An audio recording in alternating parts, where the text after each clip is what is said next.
In this video, we'll continue the Moon Wake Up series and talk about episodes 6 and 7. But of course, before watching this video, make sure you've seen parts 1 and 2, so you can fully understand and follow the terrifying and strange events that have taken place.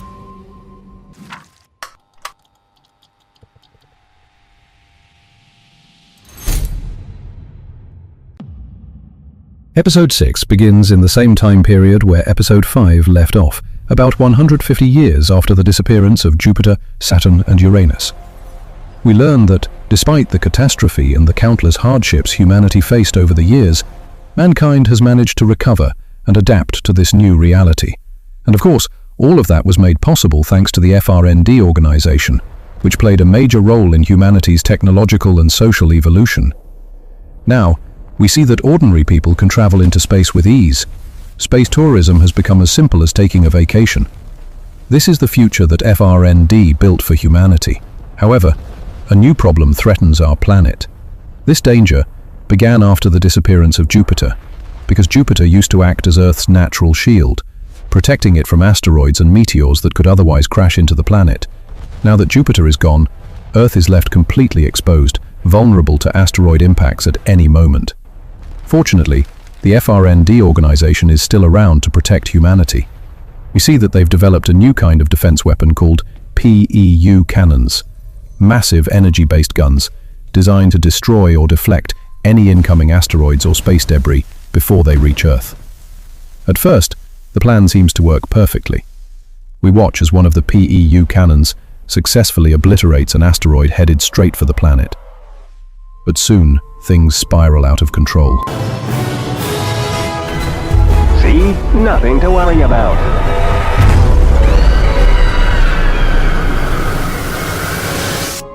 The cannon's destruction of the asteroid ends up triggering a massive chain reaction. It obliterates the nearby space station, killing everyone aboard. But what's truly disturbing is how Friend Organization doesn't seem to care at all about human lives. This isn't something new. We've seen their disregard many times throughout the series, especially during their unethical experiments on humans. The scene cuts, and we learn that FRND has developed massive orbital structures designed to circle Earth. Their purpose is to stabilize the planet's orbit around the Sun, which became unstable after the disappearance of the outer planets. Once again, humanity owes its survival to FRND and to its most valuable resource, U-75, better known as moon juice. Moon juice has become the lifeblood of all modern technology, the main energy source on Earth. It powers everything from electric toothbrushes to interstellar ships. As the name suggests, its origin is the moon itself, or rather, what's left of it, now resting on Earth's surface. We finally learn the true purpose of that mysterious alien structure we saw on the moon in the previous episode. It's actually a massive extractor designed to harvest moon juice. Despite all of humanity's achievements since the catastrophe, people still live in fear, terrified that the giant hand might reappear one day. To address this, Friend decided to construct an artificial gate around one of the ancient portals that appeared 150 years ago. This specific gate has been dormant for decades, but Friend's plan is to reactivate it to reopen the ancient portal and explore whatever lies beyond. You see, this is one of the same portals from which the giant hand first emerged, but now it's completely inactive, sealed shut. That's why Friend built an artificial gate around it, a machine capable of forcing the dormant portal open once again. Their goal? To send a team of explorers through the portal and uncover the truth about the world on the other side, to understand the nature of the giant hand and determine whether it might return to threaten Earth again. This is exactly what I predicted in the previous part, that FRND would send a crew of humans into the portal to explore the unknown world beyond it. And that's precisely what happens next. We shift to the perspective of one of the astronauts assigned to the mission. He sits in his pod, preparing for launch, while another astronaut beside him tries to lighten the mood. The second astronaut admits he's nervous. After all, they're about to enter a place where no human has ever set foot before. No one knows what's waiting for them on the other side of the gate. He continues, saying that even though the media portrays them as heroes, he knows the truth. To Friend, they're nothing more than lab rats, sent to die in the name of science. And he's right. But despite knowing this, the astronaut says he still prefers this mission to staying on Earth, because lately, he's been feeling uneasy about moon juice itself, as if there's something deeply wrong about it. The countdown begins, The ships power up. We see multiple FRND vessels aligning in front of the artificial gate. Then, with a deafening surge of energy, the gate activates, glowing, trembling, and slowly opens. One by one, the ships enter the portal, disappearing into the unknown. Let's go, baby! Commencing jump in 3, 2, 1.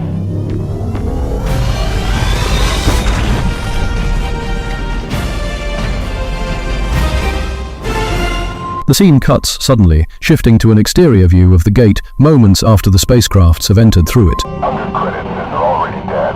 Now this sounds crude. What the hell is that? F2, come in. Something's going wrong. Frame gate's overloading. Oh my god. I don't believe it. No. As we saw, right after the ships entered the portal, the gate began to expand rapidly, its energy surging out of control. Within seconds, the entire artificial structure collapsed and was completely destroyed. We then cut back to the explorers who had already passed through. They have no idea what just happened on the other side, unaware that the portal they entered has been obliterated. This creates a massive problem. If the gate is gone, Friend Organization won't be able to reopen it again, which means the explorers who ventured inside are now completely trapped. There's no way back, no exit, just the unknown world that lies beyond the portal. Before we begin, for those of you who stumbled upon this video by chance, we're a small family of 260 curious minds who love diving deep into strange and fascinating topics to learn something new every time. So, make sure to subscribe and become part of our journey to 100,000 subscribers. Follow me on all social media platforms, I promise. You won't regret it, because, as we always say, even if the stories sound the same, it's never quite like when I tell them to you.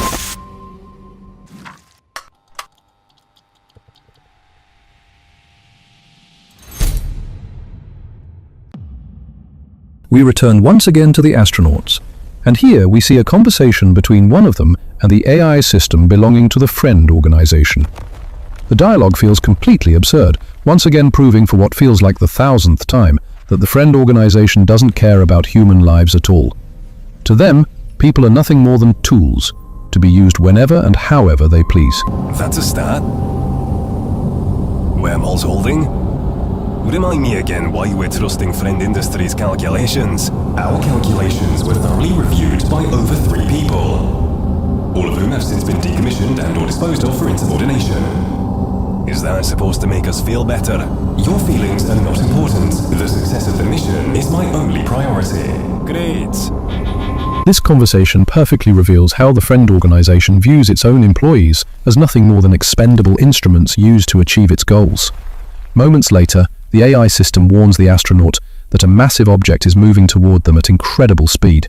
The astronaut is completely shocked when he hears the estimated mass of that object. It's as heavy as an entire planet. And indeed, that's exactly what was chasing them. I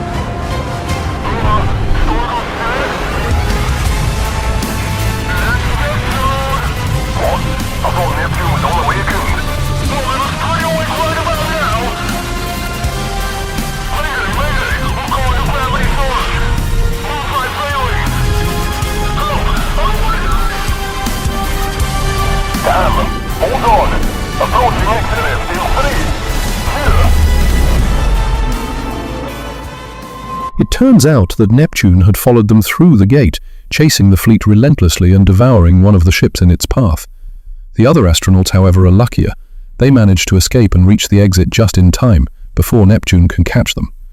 When they finally make it to the other side of the gate, they are shocked by what they see. A strange creature hovering in the distance. It's a massive being, its body covered in long, tentacle-like appendages, resembling those of an octopus. And if you've been following the story closely, you'll realize we've seen this creature before, in that eerie drawing made by the transformed boy in Part 1. The entity stands before a planet that looks a lot like Mars, but it's clear that this isn't Mars. It's a normal, uncorrupted planet, unlike the transformed worlds we've seen earlier. Then, the creature does something truly bizarre. It spits out a transformed moon from what appears to be its mouth or core. The moon then closes its eyes and mouth, transforming back into what looks like a regular moon, and begins orbiting around the planet. And that's how episode 6 comes to an end. The first part of episode 7 takes us 10,000 years into the past, back to the era of early humans. We see two primitive men preparing to begin their hunt, their target, a massive woolly mammoth. Armed with nothing but simple handmade spears, they move cautiously through the frozen landscape. But as they get closer, one of them accidentally steps on a branch, the loud crack echoing through the cold air, immediately alerting the mammoth to their presence. However, that's not the most important part. What happens next changes everything.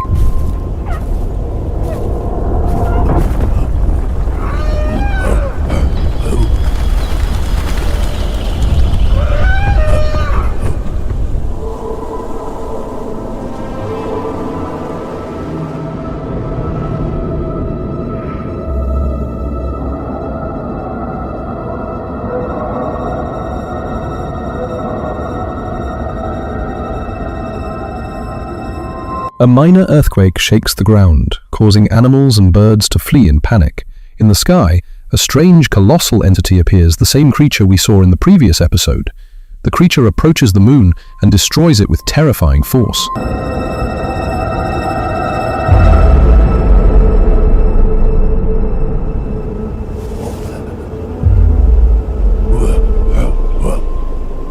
This, of course, triggers a massive catastrophe on Earth.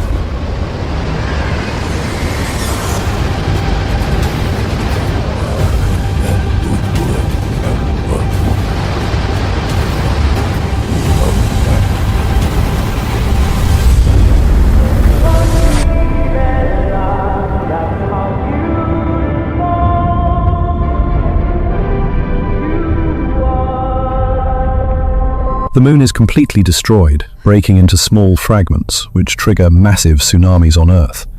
These fragments then begin falling toward the planet like meteors, causing widespread devastation. Afterward, we see the strange creature expelling a transformed moon from its mouth. This new moon replaces the original one, entering a dormant state, appearing as a normal moon, but, in reality, it is a living entity. This reveals that the moon was never just an inert celestial body, it was alive from the beginning, orbiting Earth for thousands of years, though humans were unaware of its true nature until 1959, when the Friend organization noticed that the moon had eyes. The same phenomenon occurs with the moons of other planets. All are replaced with living moons, though it is unclear if the gas giants Jupiter, Saturn, Uranus, and Neptune have also transformed into living planets. Earth, however, remains natural. I have a possible explanation for this, which I will discuss at the end of the video. Returning to the exploring astronauts from the previous episode, one asks about this strange entity. The AI responds that it is the being responsible for creating the living moons, describing it as a celestial entity of class 0 with an unknown origin.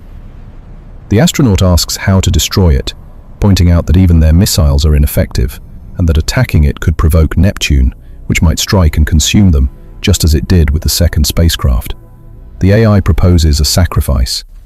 They could fly their spacecraft directly into the creature's mouth and detonate it, potentially destroying the being. The astronaut refuses, asserting they will not sacrifice themselves. The AI insists, saying the Friend organization would be eternally grateful for such a heroic act. But the astronaut angrily rejects this and insists they will find another solution. Then, the astronauts receive a distress call from spacecraft number 4, which has also passed through the gate. Its crew asks for help because their ship is damaged. Before assistance can be given, the strange creature begins moving toward Neptune, and something unusual occurs, the details of which remain unclear.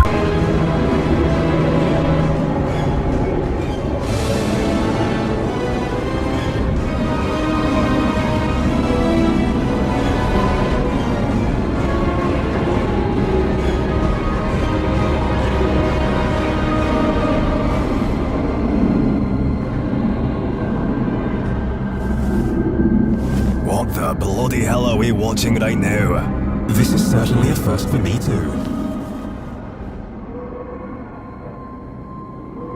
After this strange scene, the AI warns them about a mysterious area starting to emerge nearby. It becomes clear that a gate is opening close to them, and from it, the giant hand begins to emerge. In my database. Is that... they're real? I thought they were just stories my grandpa told me. Did you not pay attention to the mission briefing? I must have been in the bathroom for that one too. You know, we do have a cure for IBS now.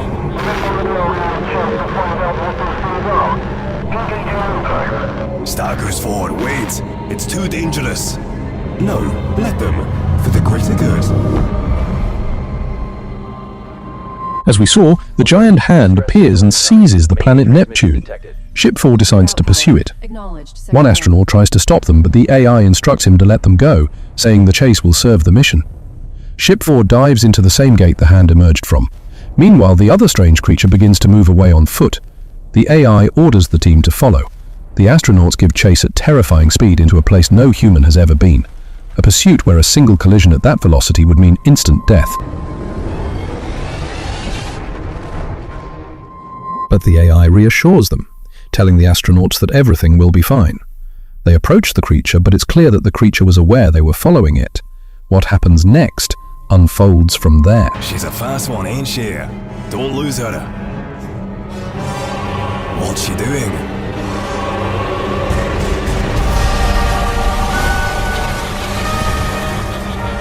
My god! It's a moon swarm! Evasive maneuvers! Aborting moon jump!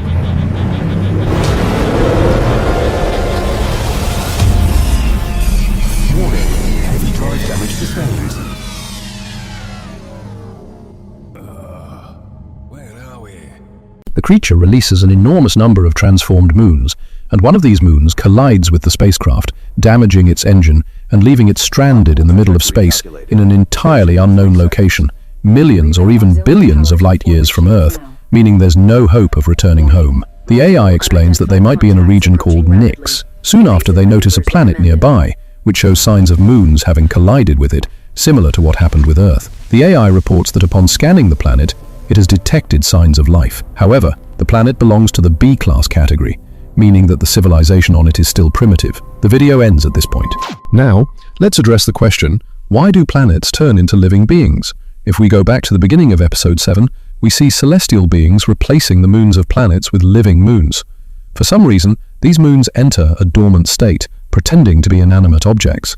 Later, they come back to life and collide with their respective planets, just as we saw with Earth. Inside these moons is a strange substance called moon juice, which is what causes planets to transform into living beings. As we deduced in episode 1, moon juice is also responsible for turning humans into monsters. So, it's possible that moon juice is likewise the reason planets become living creatures. When a moon collides with its planet, it starts releasing this substance into the planet until it fully transforms into a living entity. But why didn't Earth transform, even though its moon collided with it? I believe the reason is that humans were continuously extracting this substance moon juice from the moon. This prevented Earth from absorbing enough of it to transform. If humans were to stop extracting moon juice, Earth might transform like the other planets. However, I'm not entirely certain about this theory because humans have been using this substance extensively, yet we haven't seen anyone transform, at least, not so far. We also aren't fully sure if moon juice is indeed the cause of humans turning into monsters. Therefore, this theory remains speculative, and there could be another reason why these planets transformed, or why Earth hasn't. Another question still unanswered is why these celestial beings replace ordinary moons with living moons, and what exactly is the story behind the giant hand and the life on that planet the astronauts accidentally discovered in deep space. So, that wraps up episodes 6 and 7 of the Damon Wake Up series. If you enjoyed this video and want us to continue exploring it, let me know in the comments. Don't forget to like and subscribe if you liked the video, because what's coming next is even better. That's it. See you next time.